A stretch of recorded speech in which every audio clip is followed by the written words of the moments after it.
President Trump repeatedly posted on social media in recent days criticizing a group of Democratic lawmakers who posted a video telling military members they do not have to follow unlawful orders.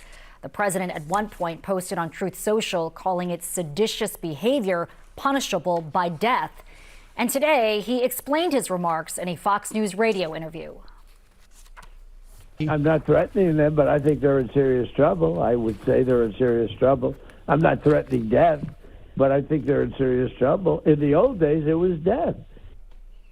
One of those lawmakers told NBC News she's received so many threats, she now has full-time Capitol Police security because, in her words, the threat level went through the roof. The News4 I-Team has spent years looking at concerning levels of political violence in the U.S. Just this week, a new study was published. Ted Oberg is here now to tell us what the study found about political support or support for political violence among MAGA Republicans. Ted? Some really interesting numbers coming out of this study and interesting timing with all of this going on. The study was conducted in 2024 with almost 9,000 respondents, and it found that 56% of MAGA Republicans considered violence usually or always justified to advance at least one of 21 specific political objectives. Things like stopping an election from being stolen or opposing Americans who don't share their beliefs. Among non-MAGA, non-Republicans, that number is just 26%, a 30-point difference there. The study showed MAGA Republicans were more likely to predict civil war in the next few years here in the United States than non-MAGA, non-Republican respondents, and that the U.S. needs a civil war to set things straight. While the level of support dramatically different, researchers found MAGA Republicans were not more likely than non-MAGA, non-Republicans to commit political violence themselves.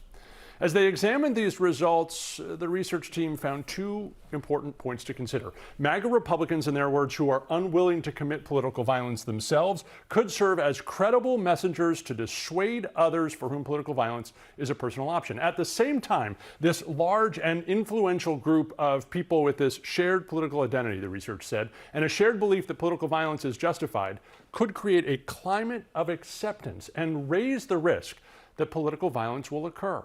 The research, by the way, conducted by a team of researchers at UC Davis, led by Dr. Garen Wintemute, an expert the I-Team has talked to several times over the last several years. And it's important to point out it was done well before the current uptick in threats to those Democratic lawmakers.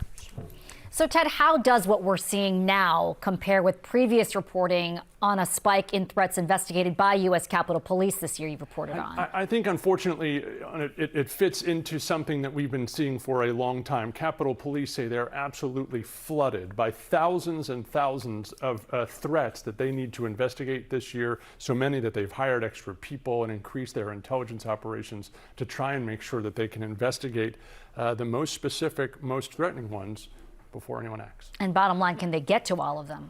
Look, I think the former chief said it is a very hard task, that every week there was something that they needed to act almost immediately on. It is very, very hard to get to all of these threats and certainly get through all of them. All right, our Ted Oberg live for us tonight. Ted, thank you.